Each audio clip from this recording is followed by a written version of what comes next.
What's going on, everyone? It's your boy Savvy, and welcome back to the Savvy Show. And in today's episode, we definitely have a juicy one, guys. Today, we have another proposal on our hands, guys. I feel like they just come out of nowhere, but I'm loving every time I see one.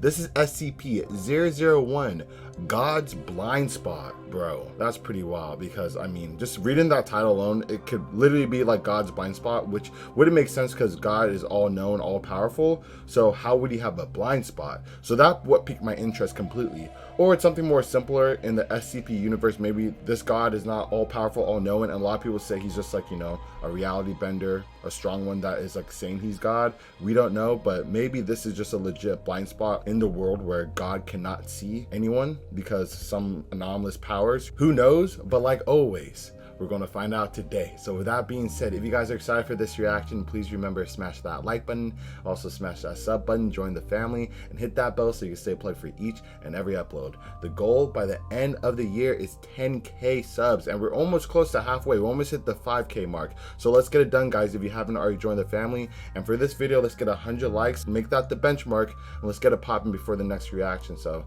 without any further ado, there's nothing left to be said. Let's get this show started. Alrighty, SCP-001, God's Blind Spot. Let's go.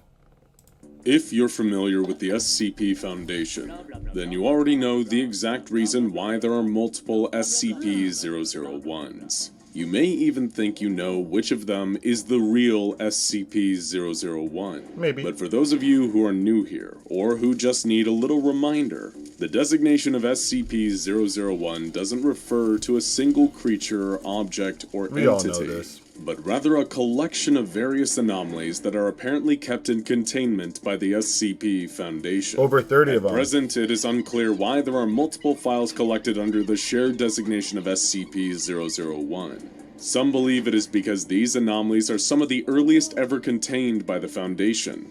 This would mean that they share the designation of SCP-001, as they were likely encountered before the SCP Foundation introduced their current numbering system. However, there also exists a theory that this is nothing more than intentional misdirection. Perhaps the multiple SCP-001 files are an attempt by the Foundation to conceal information about the true SCP-001. After all, it wouldn't be the first time this hyper-secretive organization deceived us. And I feel like every proposal, they said this will be the true one.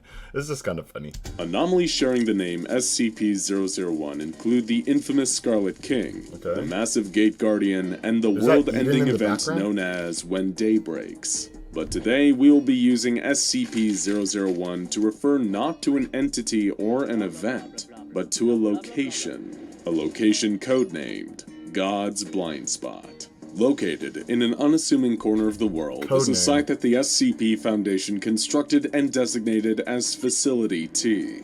According to their archive, it's a largely unremarkable place, situated at a spot on the Sinai Peninsula, which is a part of Egypt that forms a bridge between the continents of Africa and Asia.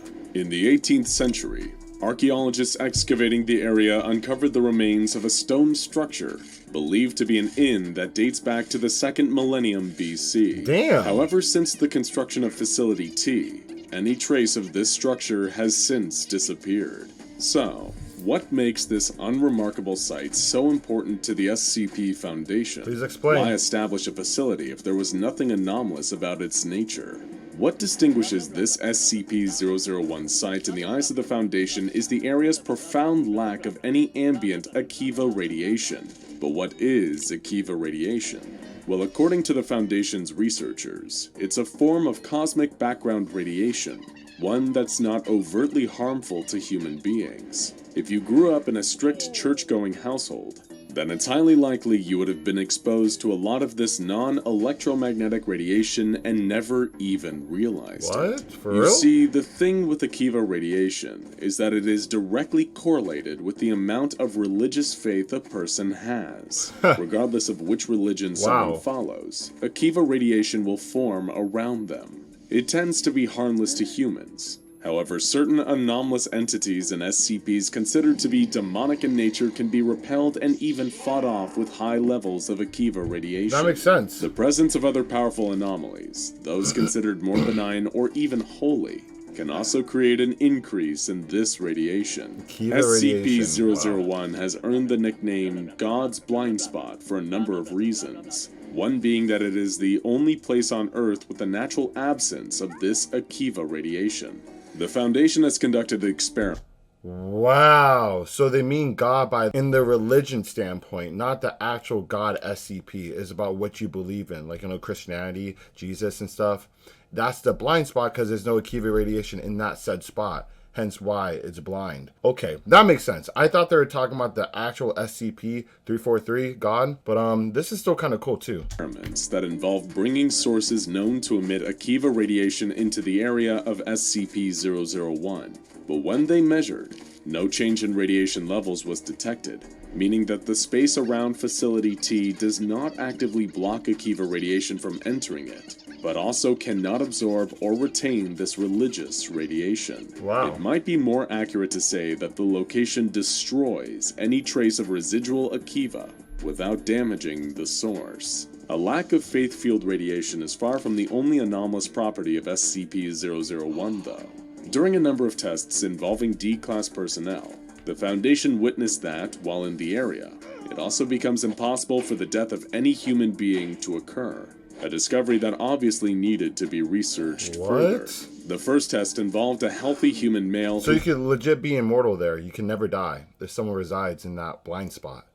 What? Was left in a containment cell on the SCP-001 site and observed. He had no supplies, no food, no water. Yet over 120 days, this man stayed alive, never succumbing to starvation or dehydration. Did he age? Next, a female member of D-Class was exposed to a lethal dose of cyanide gas within Facility T, and suffered none of the expected effects. Bro. Foundation researchers then repeated this cyanide gas test using 30 common brown rats, They all died. all of which were killed, proving that it was only humans that couldn't be killed while within SCP-001. Interesting. God's blind spot seems to also be able to slow or halt the effects of terminal illnesses, as proven when a D-Class with stage 4 cancer was brought into SCP-001. Despite her prognosis stating that she would be dead imminently, the woman survived in the area for almost 800 days. So it prolongs it. It doesn't like cure it, you know? So it's nothing overpowered. It's nothing broken, which is kind of still cool. I really want to know how this is actually transpiring within this blind spot. I could get the Akiva radiation, but why is no one dying, and humans nonetheless? Her cancer symptoms never advanced, and she only died after finally leaving the area of SCP-001. Yep. There are limitations to this anomalous effect, though.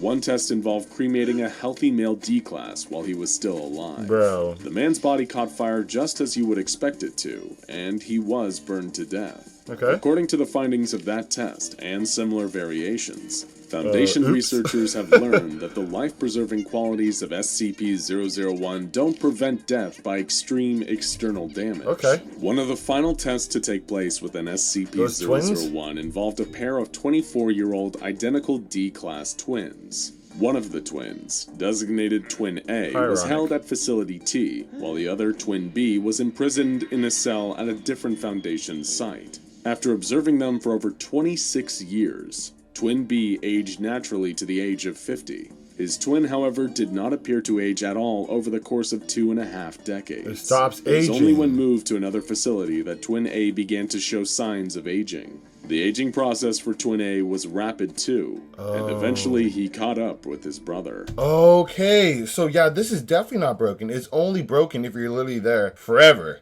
and then you're basically immortal. But if you get out of it, you could literally die instantly. Like, say it's past like 200 years. If you leave there, you're going to be turned into dust probably, you know? So that's pretty cool.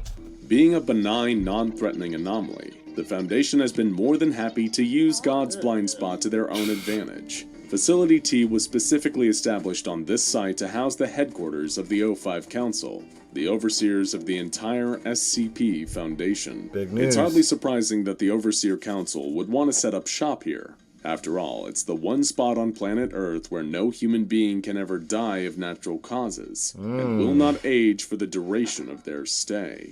Of course, this locked the O5 Council to one location. But what if they could replicate the effects of SCP-001 elsewhere? Of course, this is what the SCP Foundation attempted, Yeah, you probably can't, following their research into God's blind spot. The Foundation's own Dr. Marvin Scranton attempted to artificially recreate the area's anomalous effects somewhere else. Let's see. His hope was, by generating a vacuum of Akiva radiation, that a second instance of SCP-001 would occur at a location of his choosing. Just randomly? Or, as his assistant Bertrand put it, they planned to build a box and then push God out of it. As it turned out, God had other plans. Oh, really? Dr. Scranton quickly realized the hubris of his scheme.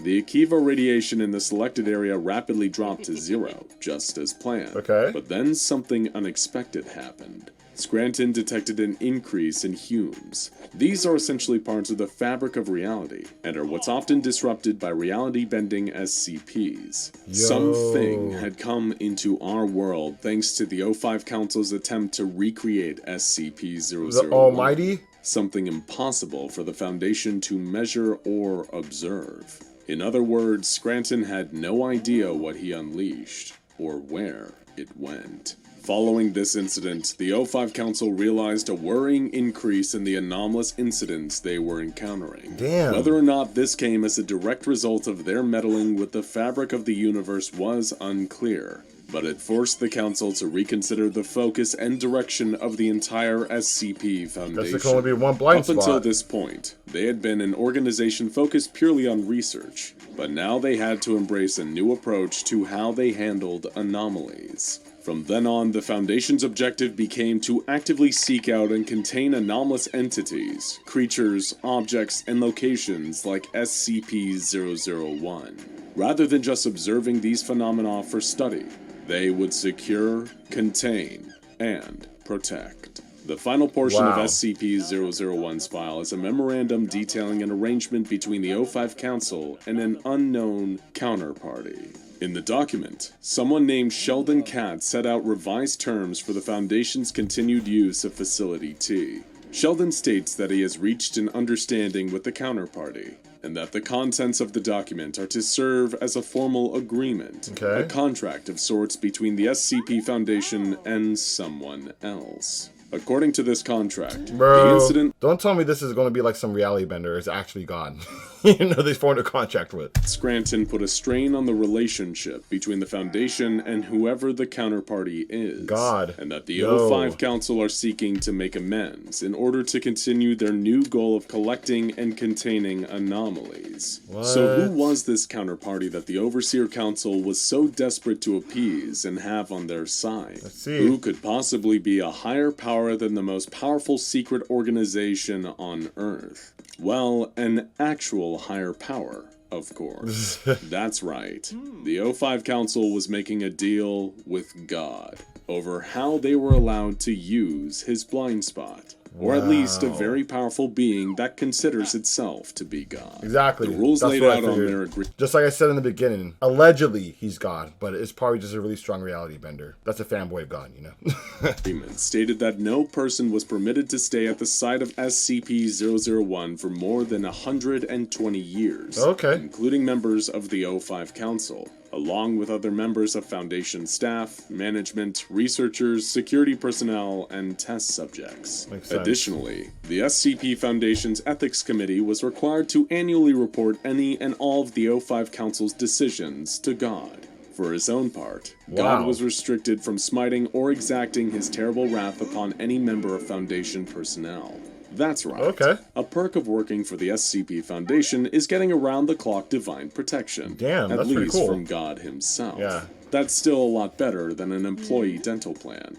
This came with a condition, however, that anyone committing a transgression or mortal sin was given a 90-day written notice and an opportunity to repent their wrongdoing. In return, God demanded that members of the Foundation only worshipped him and no other divine entities. I, the Lord, am a jealous God, visiting the iniquity of the fathers upon the children unto the third and fourth generation of them that hate me, was written in the contract. They agreed it? Finally, They agreed the to that? agreement between the O5 Council and God was that they would work together, The Foundation and the Counterparty would be equal partners when it came to the containment of SCPs and anomalies. What if they run into another godlike entity or another deity that you will have to worship to like try to contain? Similar to like the deer SCP, where you have to follow certain rituals to contain it. I know you're not technically worshiping it, but say there's one part that you had to. If that happens, would it break the contract with God and could he like smite all you guys?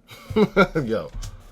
Of all the strange and unexplained phenomena that the SCP Foundation encounters on a regular basis, it hardly comes as much of a surprise that they've got a direct line to the big guy upstairs. Damn. Or at least one who purports to be. Still, the fact that the O5 Council have a business arrangement with an ultra-powerful deity-like being and express written permission to use his blind spot where no person can die or age is hardly a comforting thought. I'm surprised God got in the picture when they try to replicate the blind spot compared to them actually putting people in the blind spot for X amount of years. I'm surprised he come in then and say like, yo, what are you doing? Like, you can't use my blind spot like that. But he waited until they try to make a new one. It's interesting he chose to come in right then and there, because I would have just came in straight away, but who knows? At least the SCP Foundation only ever uses its power for good, right? Now go check out SCP-001, which is the real 001. We'll cover both of those.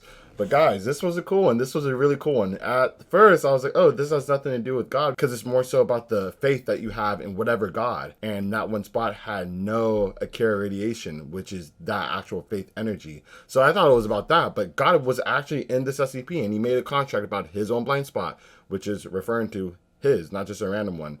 But who knows if he's really the real God. But let me know in the comment section below if you guys believe that's the real God, or is this a strong reality bender that thinks he's one. I want to know what you guys think in the comment section. And also remember, smash that like button if you did enjoy the reaction. And if you made it to the end and you didn't smash that sub button, you're doing a disservice to yourself, man. Join the family. You're going to have a good time, and let's get it together. And also remember, most importantly, hit that notification bell so you can stay plugged with each and every upload.